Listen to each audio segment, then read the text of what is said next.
वनवास के समय की बात है। श्री राम, माता सीता और लक्ष्मण गहन अरण्य में विचरण कर रहे थे। दोपहर का समय था, सूर्य अपने प्रचंड रूप में था और चारों ओर नीरवता फैली हुई थी। लंबा चलने के कारण माता सीता को प्यास लग गई। श्री राम ने भी प्यास महसूस की और उन्होंने चारों ओर दृष्टि दौड़ाई, परंतु दूर दूर तक केवल वृक्ष, लताएं और पथरीली भूमि ही दिखाई दी। कहीं भी जल का कोई स्रोत दृष्टिगोचर नहीं हो रहा था। भगवान श्री राम ने नमन करते हुए प्रकृति से प्रार्थना की, हे प्रकृति मां, यदि कहीं पास में जल स्रोत हो तो कृपा करके हमें उस ओर मार्ग दिखाइए। इतने में एक सुंदर और शालीन मयूर वहां आ पहुंचा। उसकी आंखों में विनम्रता थी और मुख से प्रेम टपक रहा था।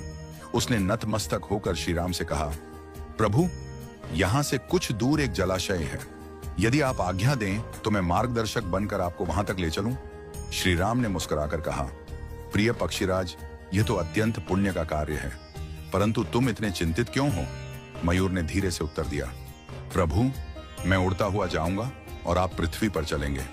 ऐसे में आपको रास्ता समझाने के लिए मुझे हर थोड़ी दूरी पर अपना एक एक पंख बिखेरना होगा। श्री राम ने गंभीर स्वर में पूछा, परंतु इसमें चिंता की क्या बात है? मयूर की आंखें भर आईं। वह बोला, प्रभु, यह सामान्य बात नहीं है। मोर केवल विशेष ऋतु में और प्राकृतिक प्रक्रिया से ही अपने पंख गिराते हैं। यदि मैं अपनी इच्छा से उन्हें त्यागता हूं तो यह मेरी जीवन शक्ति को क्षीण कर देगा। अंततः मेरी मृत्यु निश्चित होगी। यह सुनकर श्री राम की आंखें नम हो गईं। फिर भी जल के बिना माता सीता की पीड़ा देखकर उन्होंने मयूर की सहायता स्वीकार कर ली। मयूर उड़ता गया और एक एक कर अपने सुंदर पंख गिराता गया। श्री राम, लक्ष्मण और सीता उन्हीं पंखों के सहारे मार्ग तय करते हुए आगे बढ़ते रहे। जब वे जलाशय तक पहुंचे तब मयूर थककर भूमि पर गिर पड़ा। उसकी श्वासें मंद पड़ने लगी थीं। जीवन का अंतिम क्षण आ पहुंचा था।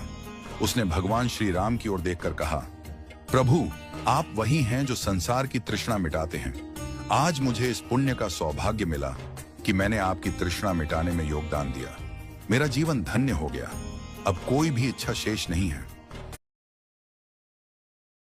श्री राम उसके समीप आए, उसके मस्तक पर करुणा से हाथ रखा और बोले, प्रिय मयूर, तुमने जो त्याग किया है वह केवल जल नहीं बल्कि प्रेम और समर्पण की गाथा है। मैं वचन देता हूं कि अगले जन्म में जब मैं कृष्ण के रूप में अवतरित होऊंगा तब तुम्हारे इस उपकार को नहीं भूलूंगा। मैं तुम्हारे पंख को अपने सिर पर धारण करूंगा ताकि यह संसार सदा तुम्हारे त्याग को याद रखे। कहते हैं कि जब भगवान विष्णु ने द्वापर युग में श्री कृष्ण रूप में अवतार लिया तब उन्होंने मस्तक पर सदैव मोरपंख धारण किया।